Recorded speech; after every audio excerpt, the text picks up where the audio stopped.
اور اس کے 7 بچے۔ ایک دفعہ کا ذکر ہے کہ جنگل میں بکری اپنے 7 بچوں کے ساتھ رہتی تھی۔ اس کے بچے نہایت ہی اچھے اور پیارے تھے۔ ایک دفعہ جنگل میں ایک بھیڑیا گھس آیا۔ جب بکری کو اس کا پتہ چلا تو اس نے اپنے بچوں کو نصیحت کی، بھیڑیے سے خبردار رہنا، اور جب میں گھر میں نہ ہوں تو گھر سے باہر نہ جانا۔ لیکن ماں، ہمیں تو باہر کھیلنے کے لیے جانا ہے۔ اکیلے مت جانا، جب میں گھر آؤں گی تو پھر جانا، ورنہ تم سب کو وہ چلاک بھیڑیا کھا جائے گا۔ گھر سے اکیلے باہر نہیں جانا چاہیے، بلکہ اپنے بڑوں کے ساتھ جانا چاہیے۔ ٹھیک ہے ماں، ہم نہیں جائیں گے۔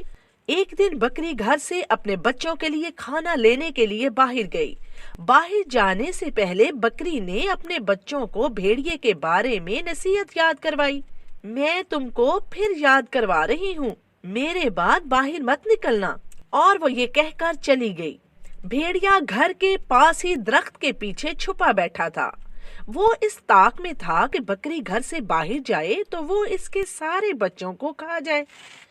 جیسے ہی اس نے بکری کو جاتے دیکھا، اس کی خوشی کا کوئی ٹھکانہ نہ رہا، اور وہ جلدی جلدی دروازے پر پہنچا اور دروازہ کھٹکھٹایا۔ سب سے چھوٹا بچہ دروازہ کھولنے لگا تو بڑے والے نے اس کو دروازہ کھولنے سے روکا اور اپنی ماں کی بھیڑیے والی نصیحت یاد کروائی۔ رکو چھوٹو، دروازہ مت کھولنا، ماں نے منع کیا تھا، کیا تم بھول گئے؟ تو جلدی سے بڑے والے نے پوچھا، کون ہے؟ بھیڑیے نے کہا، میں تمہاری ماں ہوں، تمہارے لیے مزے مزے کی چیزیں لائی ہوں۔ مگر بکری کے بچے نے بھیڑیے کی آواز کو پہچان لیا اور کہا، چلے جاؤ یہاں سے، تم ہماری ماں نہیں ہو۔ ہماری ماں کی آواز تو بہت زیادہ باریک اور سریلی ہے، تمہاری آواز تو بہت زیادہ ڈراؤنی اور خوفناک ہے۔ اب بھیڑیے نے سوچا، اگر مجھے ان بچوں کو کھانا ہے تو اپنی آواز سریلی اور باریک بنانی ہوگی۔ اتنے میں اس کی نظر درخت پر لگے شہد کے چھتے کی طرف پڑی اور وہ جلدی سے سارا شہد پی گیا۔ شہد پینے سے اس کی آواز میٹھی اور سریلی ہو گئی، اور وہ جلدی جلدی پھر دروازے پر گیا تو انہوں نے پھر کہا، جو دروازہ کھولو، میں تمہاری ماں ہوں، تمہارے لیے مزے مزے کی چیزیں لائی ہوں۔ مگر بکری کے بچوں کو شک تھا کہ کہیں اس بار بھی بھیڑیا نہ ہو، تو انہوں نے بھیڑیے کو اپنے پاؤں کھڑکی پر رکھنے کو کہا۔ جب بھیڑیے نے اپنا پاؤں کھڑکی پر رکھا تو بچوں کو پتہ چل گیا کہ یہ بھیڑیے کے پاؤں ہیں۔ انہوں نے پھر کہا، ہمیں پتہ چل گیا ہے تم بھیڑیے ہو، ہماری ماں کے پاؤں تو سفید ہیں، تمہارے گندے کالے، چھی، ہم تمہارے لیے دروازہ نہیں کھولیں گے۔ بھیڑیا پھر مایوس ہو کر لوٹ آیا اور کوئی نئی ترکیب سوچنے لگا۔ بھوک کے مارے اس کا برا حال ہو رہا تھا۔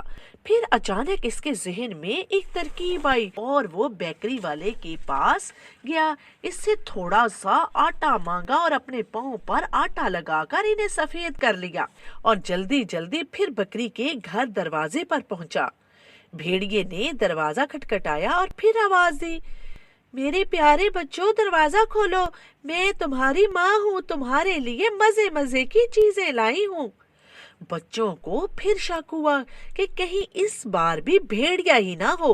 انہوں نے بھیڑیے کو اپنے پاؤں کھڑکی پر رکھنے کو کہا۔ بھیڑیے نے اپنے پاؤں کھڑکی پر رکھ دیے۔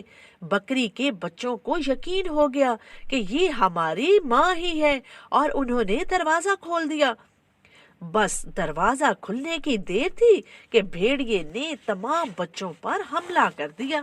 سب بچوں نے دوڑنا شروع کر دیا اور مختلف جگہوں پر چھپنے لگے۔ بھیڑیا ایک ایک کر کے سب بچوں کو کھانے لگا۔ بھیڑیے کو اتنی زیادہ بھوک لگی تھی کہ وہ ایک ایک بچے کو پکڑتا اور اسے نگلتا جاتا۔